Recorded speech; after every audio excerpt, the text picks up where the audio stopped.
بسم الله. أول شي راح نجهز التتبيلة: كاسة مي، ليمونة كاملة، ملعقة دبس فليفلة، شوية خل، ومجموعة بهارات. وهلا بنخلط. بنجيب طاسة كبيرة وفيها الدجاج وبننزل عليها التتبيلة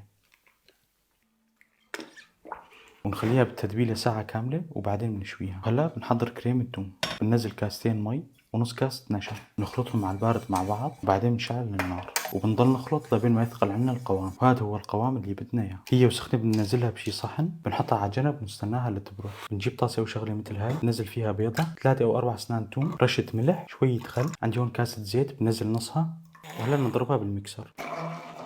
عندي هون نشا بعد ما برد بنزله على الخليط. وهلا بننزل القسم الثاني من الزيت تدريجيا. واخر شي بننزل عصير الليمون. وهيك كريم التوم بيكون جاهز. نجيب صحن الفرن ونحط عليه السيخ وننزل عليها الدجاج.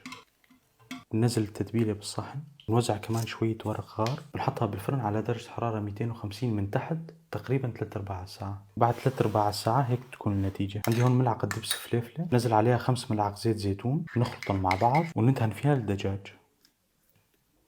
وبعدين بنرجعها الفرن على درجة حرارة 180 من فوق وتحت نص ساعة تقريبا.